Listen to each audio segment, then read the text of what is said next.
네, 수업 한 학기 동안 굉장히 바쁘게 달려왔는데 또 12주로 단축해서 한다고 여러분들이 좀 더 많은 고생을 했을 텐데 이번 주, 다음 주까지 실험하는 걸 끝으로 수업이 끝나겠습니다. 이 인간공학이라는 것을 제가 오늘 서머리를 하려고 합니다. 인간공학이 무엇인지. 여러분 물론 인간공학이 어떤 건지 각자 수업에서 많이 에세이라든지 영상을 보면서 아 이런 것도 있고 저런 것도 있구나 뭐 그런 어떤 지식을 많이 배우기도 했죠, 그죠? 근데 인간공학은 보통 인간공학은 학부 때 많이 안 배워요. 다른 학교도 인간공학이라는 수업이 있는데 거의 뭐 한 개 또는 두 개 정도 있는데 한 개는 인간공학이라고 하면 또 한 개는 뭐 인간공학 실험 이런 제목을 가진 경우도 있고 음, 인간공학을 제대로 하려면요 대학원 과정을 해야 됩니다. 인간공학이라고 하면 여러분들 느꼈겠지만 굉장히 넓잖아요. 분야도 많고 뭐 피지컬, 뭐 커그니티브 해서 뭐 굉장히 다양하죠. 하나하나가 굉장히 큰 토픽이에요. 바이오 메카닉스 이런 거 하나가 굉장히 큰 토픽이고 제대로 하려면 굉장히 깊이 있는 경험과 또 그런 대학원 과정을 겪어야 됩니다. 경험을 해야 됩니다. 그렇기 때문에 이 수업에서는 이런 게 있구나라고 좀 시선을 견문을 넓히는 게 중요합니다. 먼저는 아 이런 뭐 피지컬한 이런 것도 있고 인체 데이터 이런 것들도 쓰이고 측정이 되고 또 우리가 감성적인 어떤 부분을 어떻게 고려하고 또 이런 것들이 제품 설계하는데 어떻게 고려가 되는구나 이런 좀 넓은 시각을 갖는 게 중요하고 또 한편으로는 한편으로 그런 다양한 어떤 사람에 대한 다양한 이해 같은 거 그런 것도 중요하지만 더 중요한 건 적용이거든요, 적용. 결국 여러분들이 나중에 어떤 제품 개발, 서비스 개발 이런 것들 쪽으로 많이 진출하게 될 건데 회사나 그런 데서. 그러면 결국 인터페이스를 어떻게 만드느냐 혹은 제품을 만들 때 어떤 게 사람들을 어떻게 편하게 하느냐.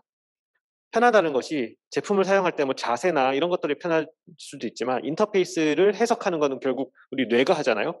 그 뇌가 어떻게 그 IPM이 어떻게 잘 돌아가게 하겠느냐 이런 것도 중요한 토픽이고 그다음에 또 사람은 감성적으로 만족하는 것을 원하잖아요. 어떻게 하면 사람을 행복하고 기쁘게 하겠느냐 그런 적용점들 그런 것들을 적용해 내려면 이 수업에서 배운 다양한 인간공학적인 지식 이런 것들은 나중에 그 실무를 하면서 더 깊이 있게 배워 나가면 되는 거고 뭐 너무 자료가 많아요. 인터넷도 많고. 그래서 제가 유튜브를 많이 보여주는 이유가 그런 데서 자료들을 검색할 수 있다는 거고 또 여러분이 나중에 실무하면서 또 제 수업에서 배웠던 거 궁금하면 제 홈페이지 거기 들어오시면은 또 언제든지 볼 수 있으니까. 아 이런 것들 그래서 뭐 나중에 뭐 뇌파 장비를 이용을 해야 된다. 우리는 직접 해 보진 않았지만 또 뇌파 장비를 어떻게 할 것이냐 이런 찾아보면 인터넷에 또 많이 있고 그래요. 그리고 또 그 전문가들이랑 같이 협업을 하게 되겠죠.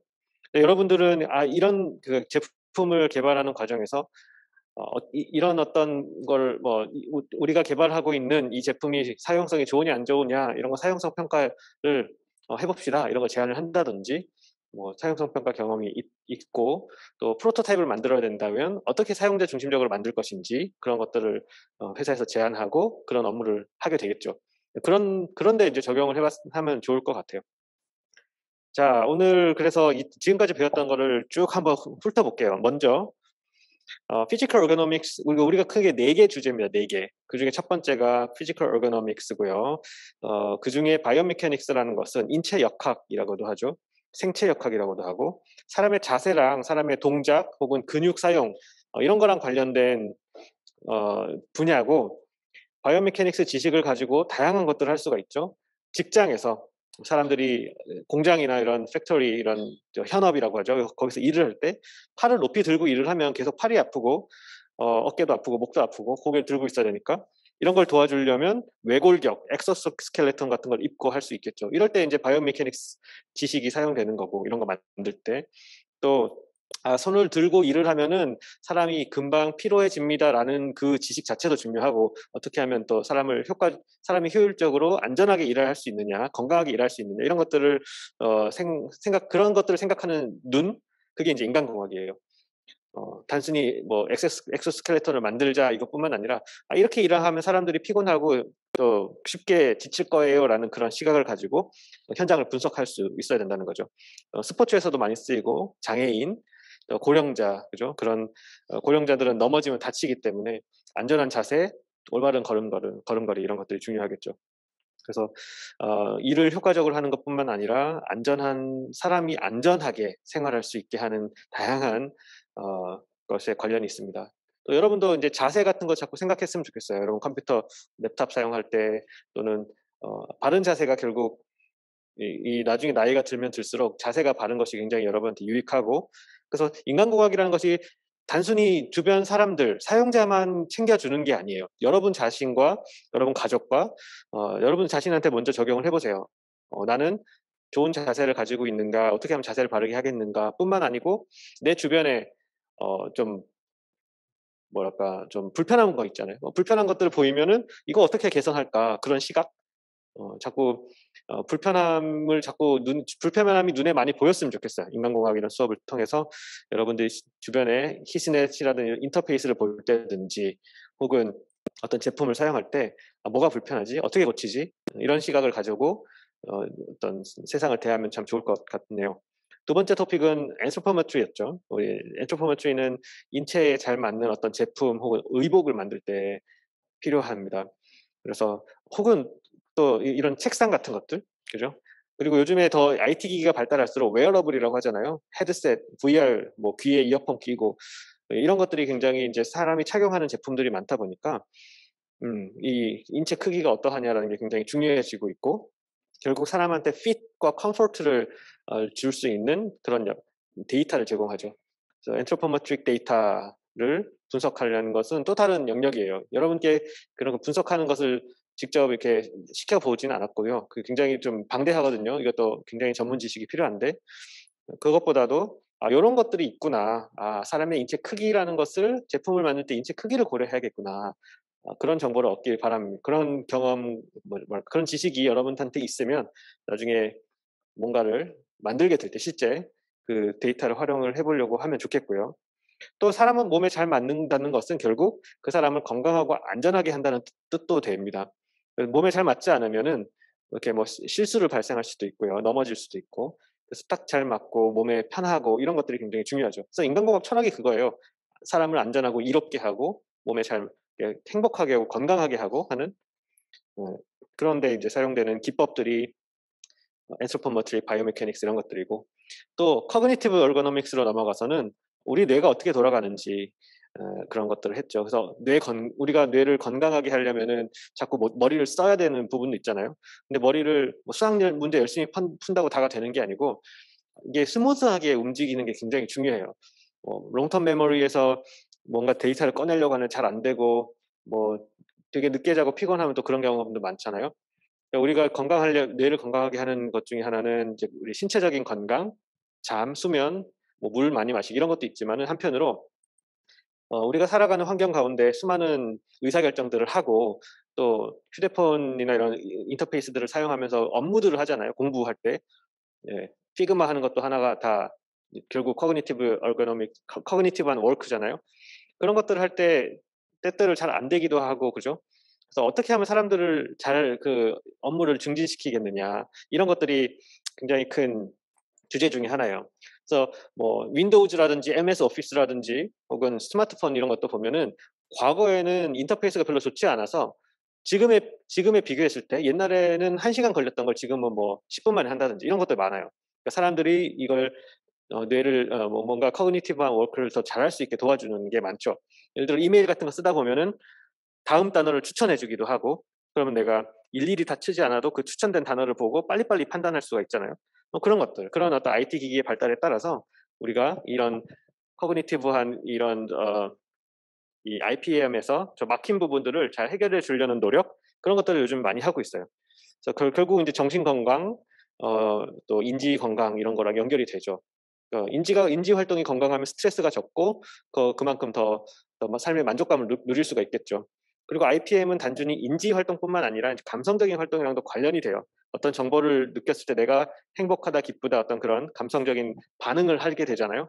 네, 그것도 IPM이랑 관련된 부분이 있고요. 이모셔널 부분에서는 뇌파든 아이 트래킹이든 혹은 표정 인식이든 이런 걸 보고 '아 이 사람이 지금 어떤 감성을 가지고 있구나.'라는 걸 추측하는 그런 부분도 있고, 아니면 설문 기법을 이용을 해서 '난 이런 제품에는 어떤 감성이 있어. 이거는 귀엽다. 이거는 뭐 날카롭다. 이거 따뜻하다.' 이런 감성적인 어떤 키워드들을 이용을 해서 제품을 설계하는 데 이용을 할 수 있고, 또 포지티브 디자인 얘기했었죠. 포지티브 디자인은 특별하게 이 사람의 감성 중에 포지티브한 감성들을 더 극대화시켜 줄 수 있는 그런 디자인적인 어떤 접근 방법인데, 그래서 결국 사람들을 기쁘게 하고 사람들을 만족시키고 사람들을 행복하게 하고 좀 더 내 자신에 대한 어떤 용 뭐죠?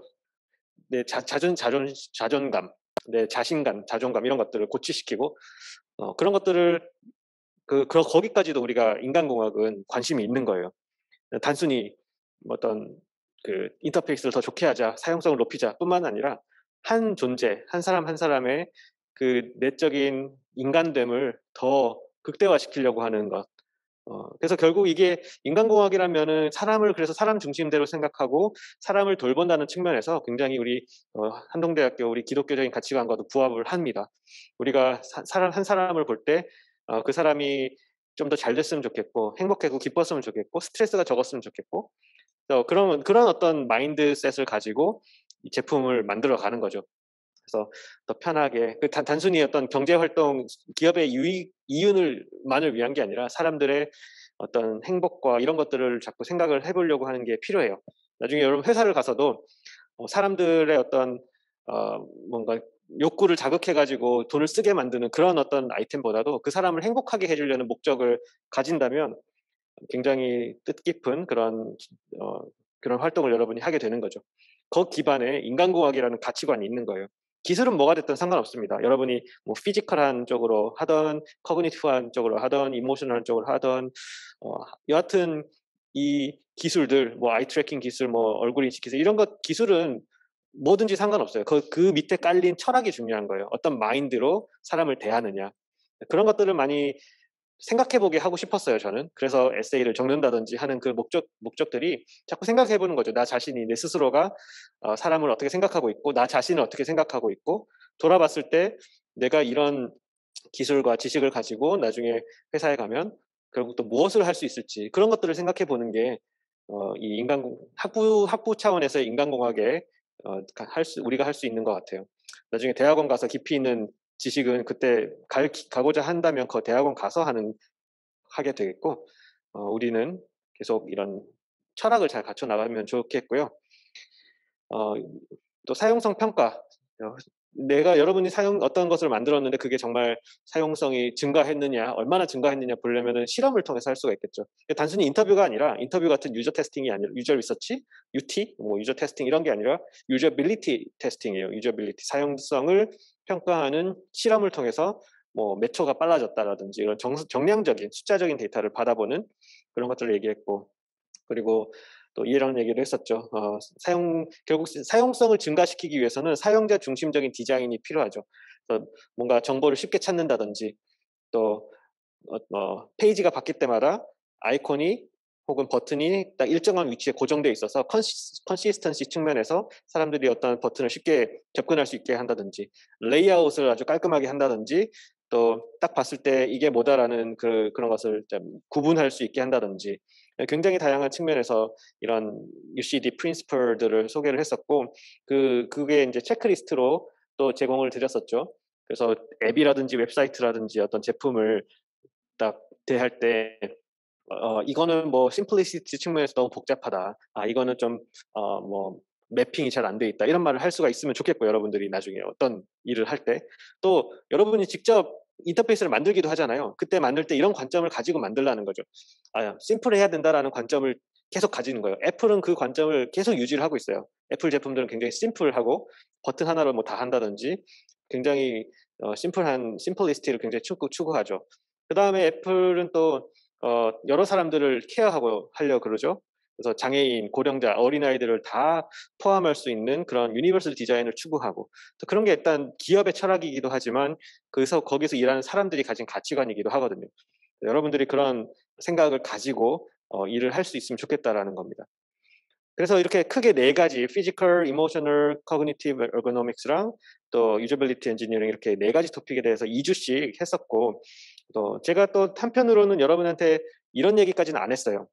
이 사실은 우리 인체로부터 굉장히 많은 데이터들이 있거든요. 움직임, 생각, 또 얼굴 표정 이 하나하나가 다 데이터고 여러분 또 무슨 스마트워치 차고 있으면 우리 심박수 같은 것들 심박 기록, 활동 기록이 다 레코딩 되잖아요. 이런 게 전부 휴먼 데이터입니다. 휴먼 데이터. 휴먼 데이터는 엄청 다양하고 종류도 많고 굉장히 이걸 이용하면은 어플리케이션도 다양해요. 그래서 뭐 어떤 데이터들이 있느냐? 헬스케어 데이터. 여러분 병원 진료 기록이라든지 이런 것들이 잘 모아지고 있고 또 요즘에는 라이프롱 데이터라고 해서 혹은 라이프 로그라고 해서 여러분들이 생활하는 중에 발생하는 많은 데이터들 어디에서 뭘 했는지 이런 것들이 잘 축적이 되고 있어요. 여러분이 알게 모르게 축적되는 것들이 있어요. 여러분이 동의한 것들도 많이 있죠. 여러분 스마트폰을 사용하겠다고 하면은 약관이 다 있습니다. 애플에 가입해서 아이폰 애플 아이디를 만들 때 애플이 여러분의 데이터를 쓰겠습니다라는데 여러분은 동의를 한 거예요. 그러면 어떤 것을 수집하느냐? 이 사람은 어떤 종류의 앱을 뭐 2시간 쓰더라. 뭐 인스타를 하루에 2시간씩 하더라. 혹은 어떤 사람은 뭐 운동 관련된 앱을 쓰더라. 그러니까 뭐 너무 개인적인 정보가 아니라 사용자의 사용 행태 같은 것들을 파악을 하거든요. 그런 것들을 다 이용을 하는 거죠. 그런 데이터를 이용을 하고 또 사람이 어린이가 성장하고 고령화될수록 우리의 신체 기관들이 노화가 되기도 하고 그런 데이터들을 분석하는 기법이 뭐 데이터 마이닝이라든지 뭐 AI 기법 같은 걸 써서 사람들의 휴먼 데이터를 다 분석을 하죠. 아직은 뭐 완벽한 분석 이런 게 아니라 뭐 일부 분석을 하고 있죠. 그래서 그걸 가지고 사람들한테 맞는 제품을 만들어 주려고 노력을 많이 합니다. 그래서 뭐 걸음걸이가 좀 이상한 것 같아. 요즘에는 걸음걸이만 가지고도 치매를 분석할 수 있다고 하더라고요.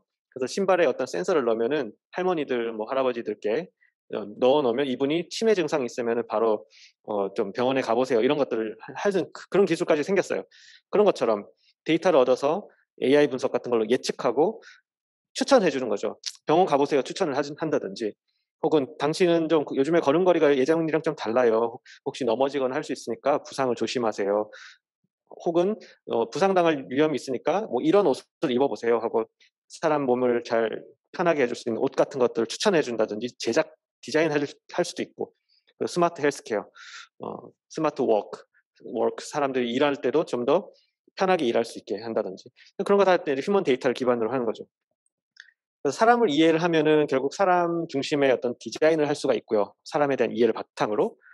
그러면 그걸 가지고 결과적으로 우리의 어떤 해피니스, 우리의 행복감을 높인다든지, 우리를 더 즐겁게 한다든지, 우리를 더 안전하고 건강하게 하고, 우리를 더 웰빙하게 하고, 또 우리가 사회적으로 살아갈 때 더 이 사회가 지속 가능한 그죠? 거기까지도 인간공학의 시선이 있는 거예요. 한 사람의 건강뿐만 아니라 우리 공동체와 사회가 함께 건강하기 위해서 교통 시스템에서의 인간공학, 또 원자력 발전소에서의 인간공학, 또 경제 활동하는 어떤 그런 많은 교통 체계 이런 데서 인간공학.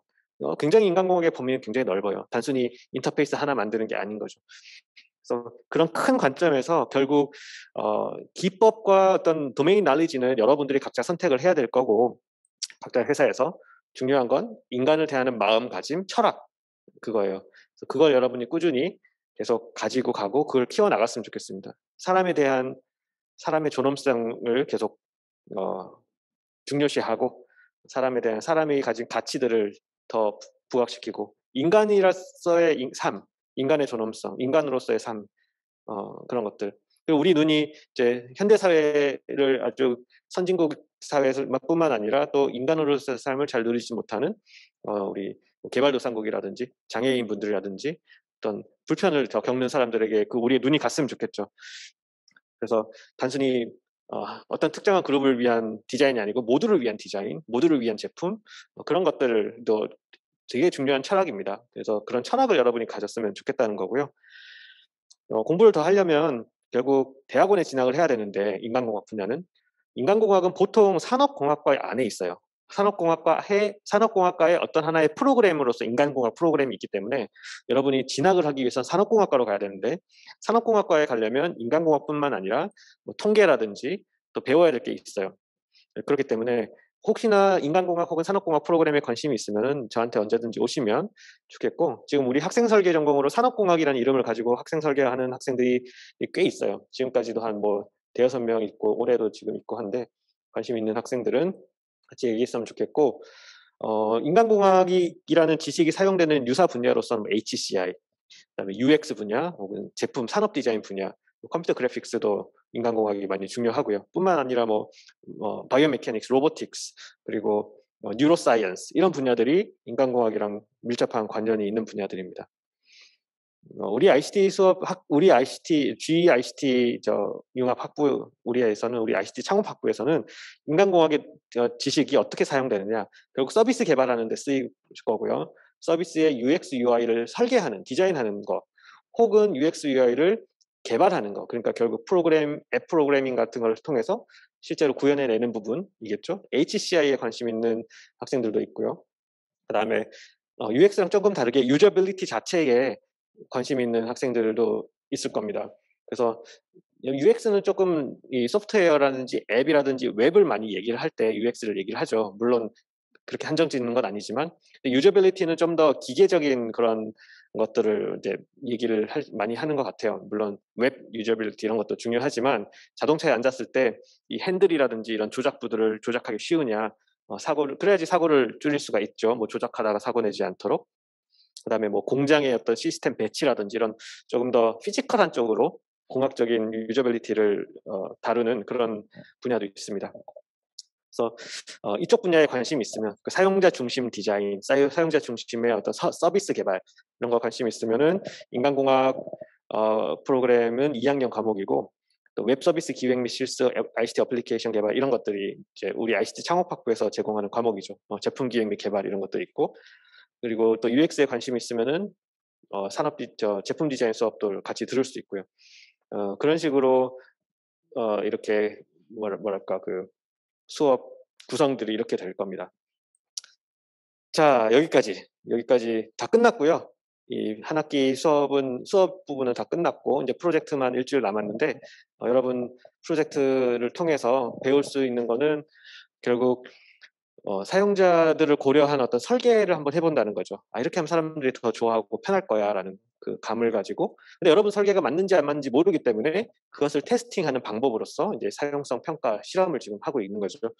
그런 것이 우리 ICT 창업학부의 한동대학교 우리 인간공학 수업에 서 하는 일들을 지금까지 소개를 시켜드렸고, 인간공학에 대해서 좀 더 깊이 있는 공부를 하고 싶다거나, 혹은 결국 대학원을 가서 하는 게 많으니까 대학원에 공부하고 싶다고 하면은 언제든지 저랑 커뮤니케이션 했으면 좋겠고, 저뿐만 아니라 양시화평 교수님도 같은 인간공학 쪽, 산업공학 쪽 대학원을 공부하셨으니까. 네, 분야는 달라요. 저는 앤트로포메트리 쪽을 집중적으로 했고, 샤펑 교수님은 바이오메카닉스 동작 분석이라든지, 또 AI 기반의 이미지 분석, CT 데이터 분석, 시스템 개발 이런 쪽으로 더 집중해서 하셨고, 그렇기 때문에 각자 관심 있는 분야가 있으면 언제든지 찾아주시기 바랍니다.